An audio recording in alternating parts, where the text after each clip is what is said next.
pemblokiran iklan digital.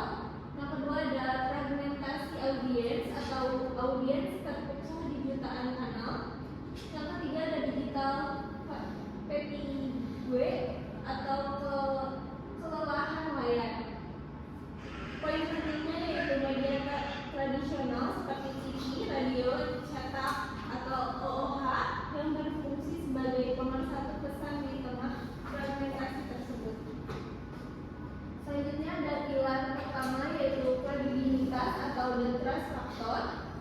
Apa sih media tradisional lebih dipercaya? Yang pertama alasannya karena barrier to entry, biaya tinggi untuk masuk ke media tradisional menandakan stabilitas finansial perusahaan. Yang kedua ada regulasi dan kurasi. Adanya Dewan Pers dan KPI atau Komisi Penyiaran Indonesia memastikan konten telah melewati filter hukum dan etika.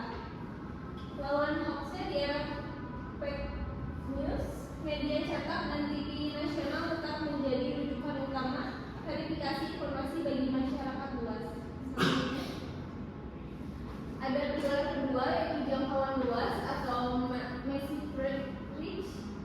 Analisis jangkauan, televisi masih menjadi media dengan jangkauan tertinggi untuk membangun brand awareness secara instan dalam skala nasional. Yang kedua adalah radio, media pendamping yang efektif menjangkau komuter dan masyarakat lokal secara personal. OOH atau out of home atau billboard memberikan paparan visi yang tidak bisa di-skip atau ditutup oleh pengguna. Fungsinya yaitu menciptakan kesadaran kolektif di mana jutaan orang melihat pesan yang sama pada waktunya. Ada sinergi tradisional dan digital atau the ecosystem. Metode alur kerjanya yaitu ada trigger atau tradisional, iklan TV atau billboard, memicu penasaran. Yang kedua ada search di media digital, konsumen mencari informasi lebih lanjut di Google atau media sosial. Yang ketiga ada engagement di digital, konsumen berinteraksi dengan konten digital. Selanjutnya ada conversion atau pembelian yang dilakukan. Yang selanjutnya ada statistik, kampanye yang menggabungkan TV dan digital memiliki tingkat efektivitas 60% lebih tinggi dibandingkan dengan kampanye digital saja. Selanjutnya ada strategi integrasi teknis, yaitu metode penghubungan dua dunia.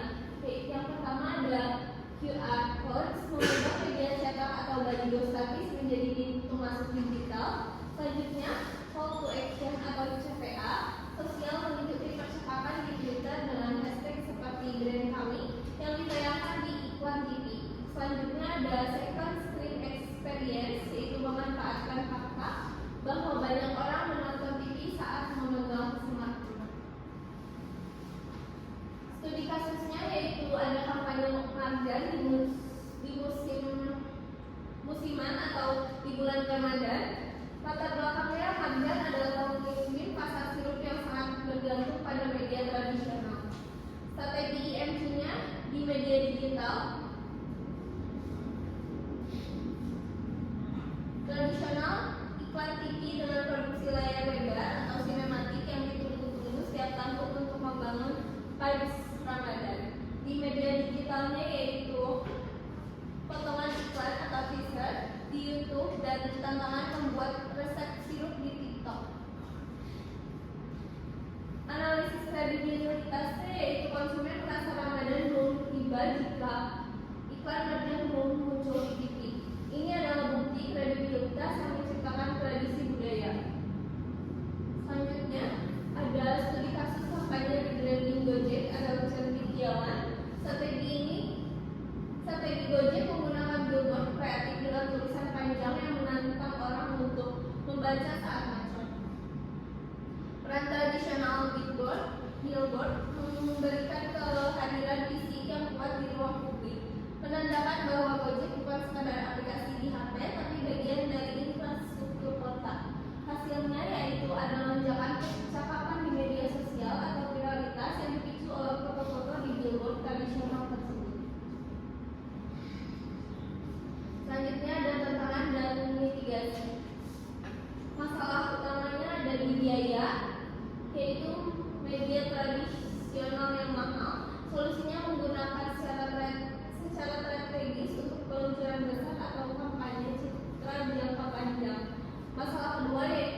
Kesimpulannya yaitu media tradisional bukan lagi lawan dari media digital, melainkan fondasi utama. Strategi pemasaran yang sukses IMC menggabungkan keduanya dengan pembagian peran. Yang pertama, peran tradisional berperan sebagai jangkar kepercayaan dan pemicu. Ia membangun kredibilitas merek karena adanya regulasi ketat dan memberikan jangkauan massa yang tidak bisa di-skip. Yang kedua, ada media digital berperan sebagai ruang interaksi dan data. Ia menampung rasa penasaran audiens dari media tradisional untuk diubah menjadi percakapan dan penjualan. Intinya, media tradisional membangun nama besar, media digital membangun kedekatan. Keduanya harus bersatu agar merek tidak hanya dikenal tapi juga dipercaya. Terima kasih. Ada pertanyaan? Ya, saya ingin bertanya, ada nggak sih solusi untuk mengatasi sulitnya pengumpulan ROI di media tradisional? Izin menjawab. Solusinya yaitu menggunakan jejak digital. Cara mudahnya yaitu memberikan kode promo unik, misalnya promo TV, atau lihat apakah pengunjung website tiba-tiba melonjak tepat setelah iklan ditayangkan di TV atau di radio. Terima kasih.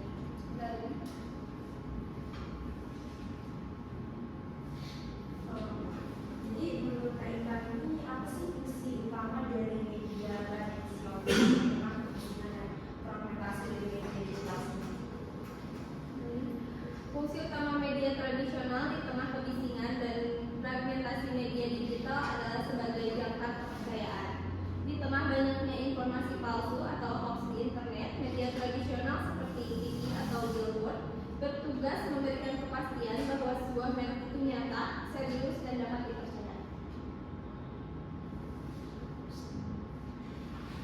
Dia bertanya, bagaimana kerja sinergi antara media tradisional dan digital dalam ekosistem IMC?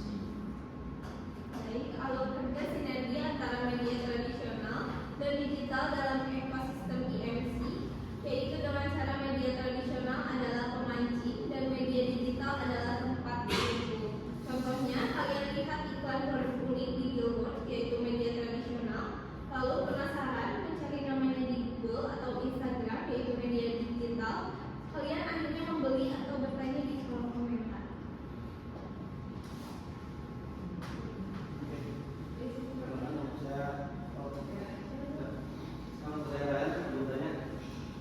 Mengapa media tradisional dianggap memiliki kredibilitas atau faktor yang lebih tinggi?